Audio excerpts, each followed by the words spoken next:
Let's win this. Mananalo tayo. Mananalo tayo. Mananalo tayo. Hindi madali, pero kaya. Posible. Pwede.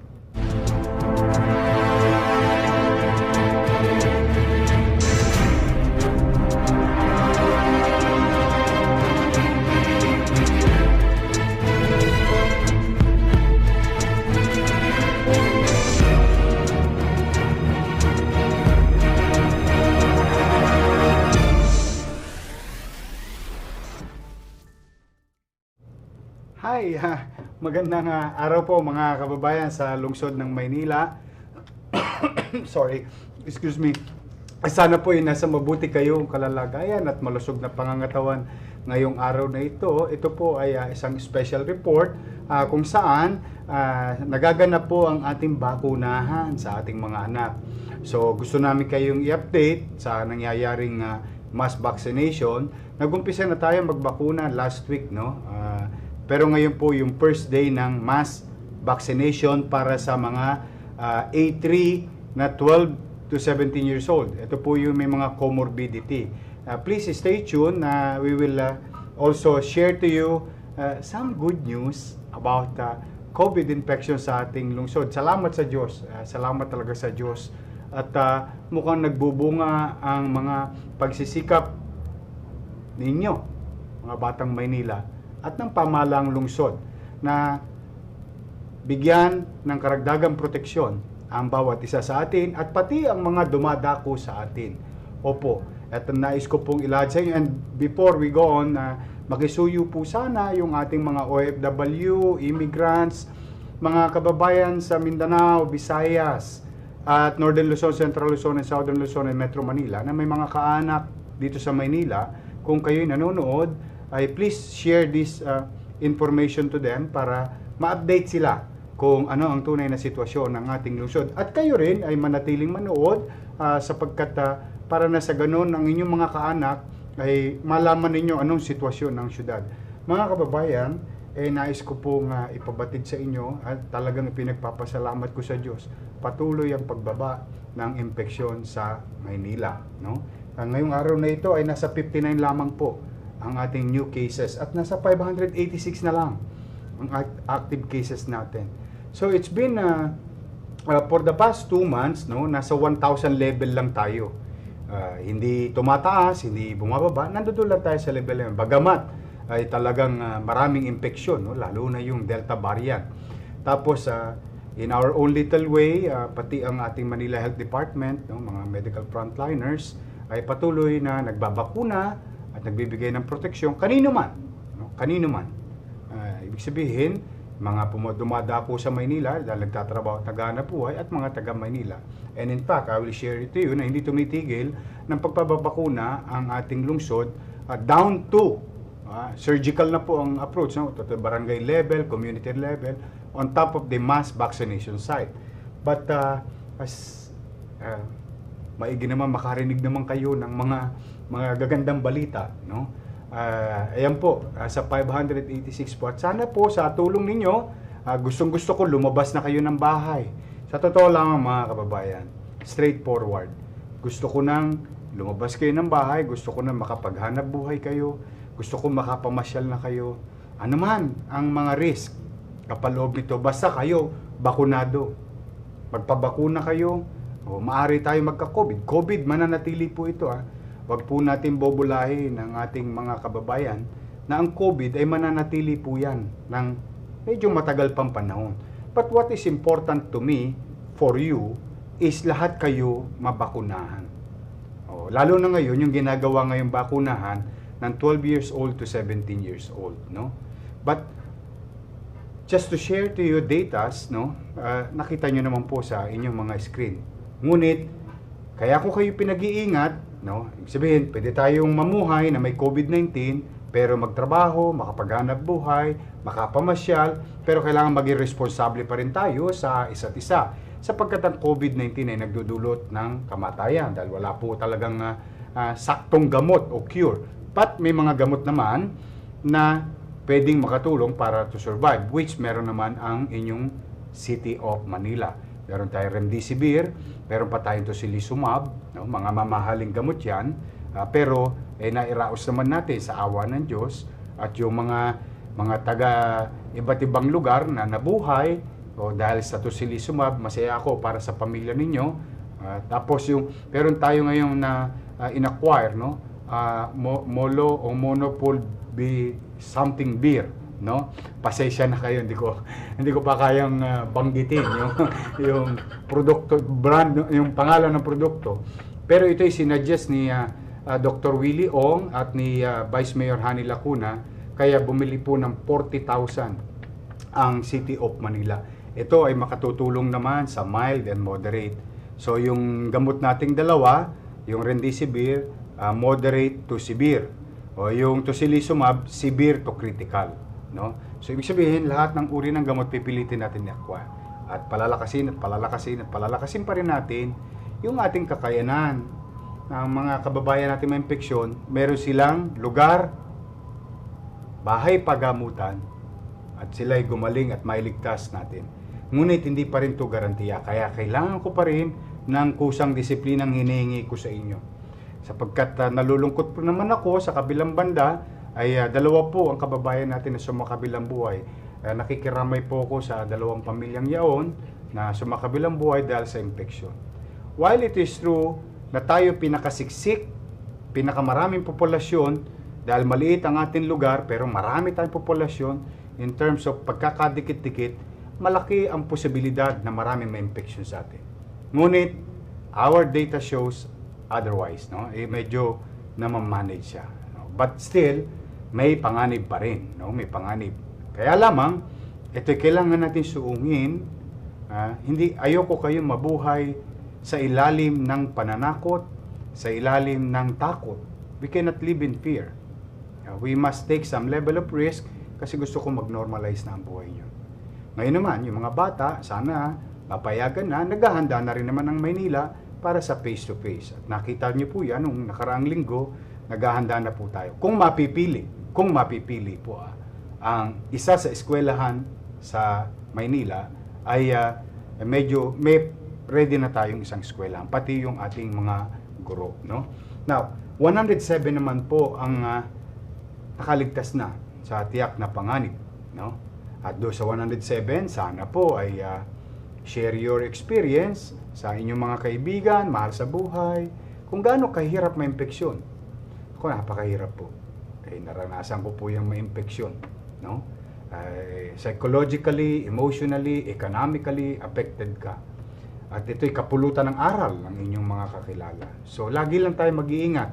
Now, ang hinihingi ko po sa inyo, kusang disiplina. Gusto ko, traffic na. Gusto ko, may negosyo na. Gusto ko, may trabaho na. Pero gusto ko, protektado kayo lahat, pati ang inyong mga anak. Kaya, tuloy-tuloy lamang ho ang bakunahan natin, no? Nasa 28% po ang occupancy rate ng ating 6 na pampublikong ospital. At nasa 39% naman, no? 39% ang ating Manila COVID-19 Field Hospital. Opo. Gamit na gamit. No, salamat naman kahit papaano may patuloy ang pagbaba at nagpapasalamat ako kay Dr. Dominguez at 10 na mga doktor at nurses and other frontliners sa ating Manila COVID-19 Field Hospital sa Luneta. No, mag-iingat kayo, ha? Mag-iingat. So, iyan po ang ating update sa ating COVID situation. Monday, it's a good Monday for each and every batang Maynila. No? Masayang-masaya ako sa inyo. Now, mga kababayan, kanina po ay nag-umpisa na ang ating bakunahan sa mga bata. No? At nais kong ipaalam sa inyo, ito po ay mass vaccination. Ibig sabihin, multiple sites.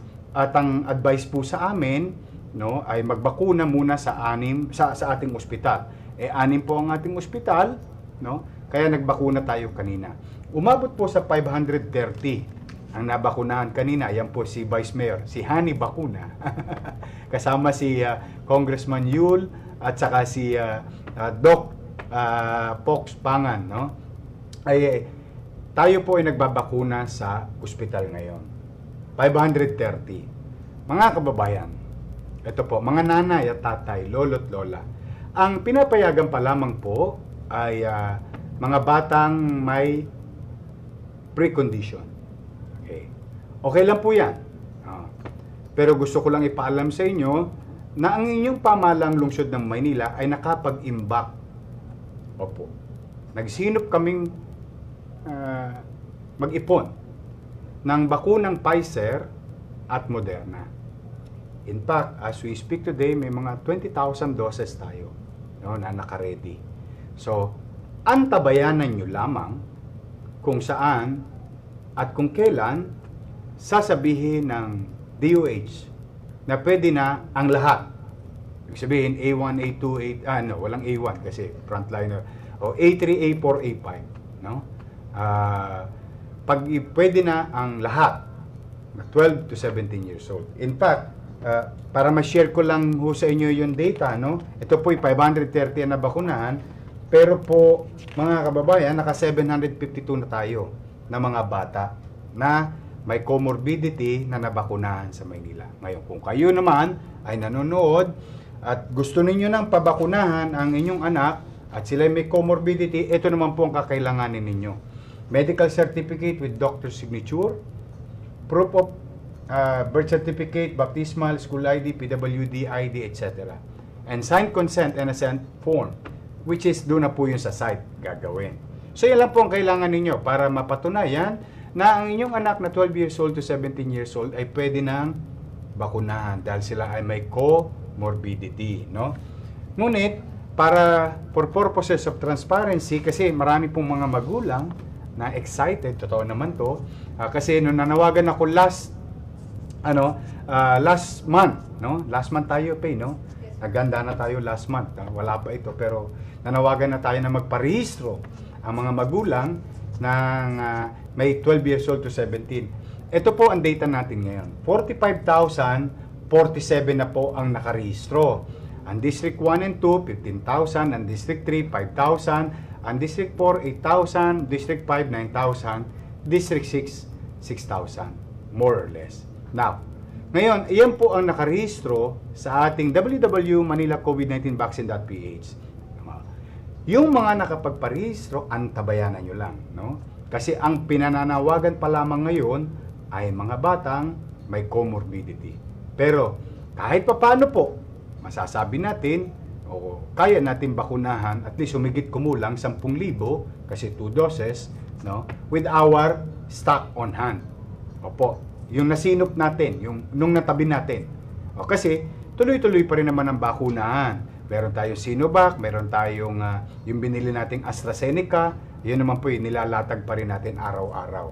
Pero ito, para hindi malito ang mga magulang, ang binabakunahan ngayon ay may mga comorbidity at ang kailangan nyo lang, medical certificate with doctor signature or proof of mga ID at saka birth certificate. No? Yung consent, doon na po yan pipirmahan sa site.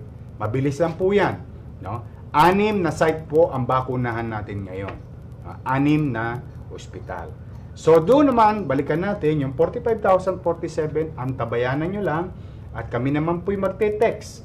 Basta ganun pa rin, no? First come, first serve. Kung sino unang nagparehistro, siya yung unang tatawagan. May petsa naman po yan. Okay, magalala. Yung sistema natin, simple-simple naman. Madaling unawain. Ganun pa rin, sa mga magulang, makakatanggap kayo ng text. O kung sino man yun. No? Kung kailan kayo pupunta at kung saan kayo pupunta. Okay? So, I hope mga nanay, tatay, o lolo't lola, o yung anak ninyo, pabakunahan nyo na sa lalong madaling panahon. Kasi, gusto ko mag-mall na kayo. Gusto ko manood kayong sine. Gusto ko mamasyal kayo. Gusto ko mag-window shopping kayo kung wala kayong pera. O mag-shopping kayo kung meron kayong savings. Gusto ko makapamasyal kayo sa Luneta, o dito sa Cartilla, o kung saan-saan man. Malapit na ang Manila Zoo. So, gusto ko, December. Gagawin ko nga, yung batang bakunado, pwedeng pumasok sa Manila Zoo. No? Pwede natin gawin yun. Ano?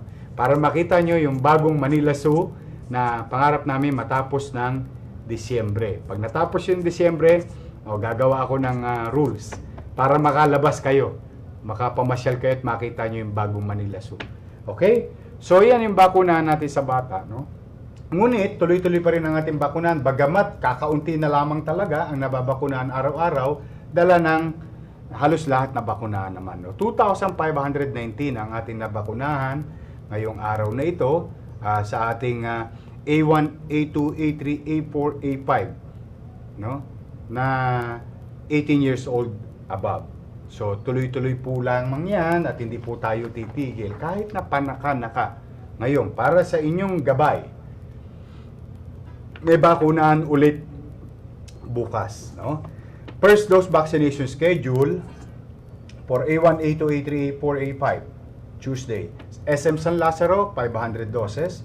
SM Manila, 500 doses. Provinces Place Manila, 500 doses. Lucky Chinatown Mall, 500 doses. Yan, konti na lang, no? At ito naman sa ating mga health center. Sabi ko sa inyo, yung saturation drive natin, Doña Aurora Quezon, Barrio Bugoso, Barrio Magsaysay, Dagupan, Tondo Forshore, Parola, J. Posadas, Smoky Mountain, Velasquez, Bitas. Itong ating mga health center na ito. Atang de la Rama, Aurora, Barrio Obrero, Palomar, Tayabas, Tondo. B. Pugoso, Lanusa, Dimasalan, San Nicolas, San Sebastian. All of them had 200 doses available. Ibig sabihin, kung kapitbahay nyo lang yan, ay puntahan nyo na yan, yung mga lugar na yan. Ngayon naman, ito namang ating vaccination para sa community naman, mas sa barangay. Earnshaw, Luz Buminda, mga health center sa District 4, 5, 6. No? Calabas, Belmonte, Domingo Santiago, Dapitan, Maria Clara, Paltok, Legarda, Rosario Reyes, Paco, Pedro Hill, Icasiano, San Andres, Buhay Malaga, Intramuros, Corazon Aquino, Bagong Barangay, Esperanza, Isidro, Mendoza, H. Lacson, J. Vicencio, Bacod, and San Miguel. Okay? Now, yung ating mga bedridden na nabakunahan noong September 28 ay babalikan po kayo bukas, District 1, 2, 3, 4, and 6. 26 doses po yan na ating second dose. Ito naman, kung meron tayong drive-thru vaccination, may saturation vaccination, health center, mga malls, meron din tayong since day 1 na ginagawa yung ating mga bedridden na mga kababayan sa lungsod ng Maynila. At umabot na po sa 1,378,636 na first dose sa Maynila and 1,291,032 naman ang na second dose sa Manila. With a total of 2,630,856 ang nabakunahan. Lagpas na po tayo sa minimum requirements na pinagawa sa atin ng national government. And we will not stop. We will continue. Okay? At kahit sino may gusto, babakunahan natin hanggat meron tayong bakuna. Because vaccination is the solution. So far, medyo maganda ang resulta. Pag nangyari yun, babalik na tayo sa normal. At siyempre, kababayan, lagi tayong maniniwala sa Diyos na makakaraos din tayo. Excuse me. At binabati ko po si Brother Eddie at Senator Joel and to all Jesus is Lord members. Happy 43rd anniversary sa inyong lahat. And more power po, Brother Eddie at kay Senator Joel. Maraming salamat sa pagbati mo sa birthday ko. At sa lahat ng member ng JIL, mag-iingat kayo.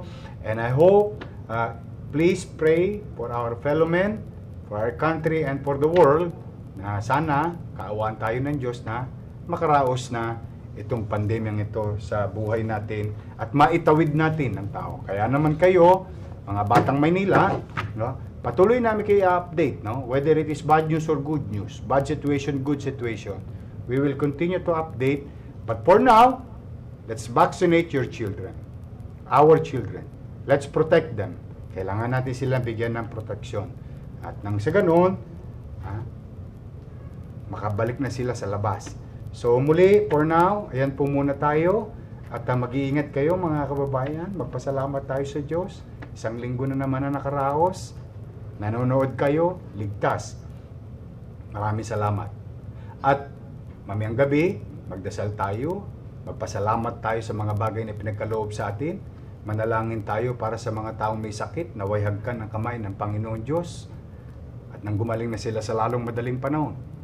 Ipanalangin natin ang mga kaluluwa ng nasawi at mga pamilyang nalulugmok ngayon, nalulungkot at nangungulila sa mga malilang nasawi. Sana ibigyan sila ang katatagan ng Panginoon Diyos.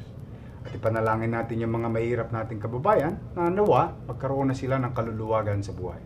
Sabay-sabay tayo manalangin din, mamayang gabi, na matapos na sana itong pandemya ito sa siyudad ng Maynila, sa buong bansa, at sa buong mundo. For now, basta umasa kayo, may gobyerno sa Maynila. Hindi namin kayo iiwan ni Vice Mayor Hani Lacuna. At sa maliit naming kaparanan, pipilitin namin maging mainam, masinop, at epesyente kayong paglingkuran. Ang hinihiling ko lang, kusang disiplina. Let's win this. Mananalo tayo. Mananalo tayo. Mananalo tayo. Hindi madali, pero kaya, posible, pwede. Magandang araw po at pagpalain nawa kayo ng poong may kapal. Manila, God first.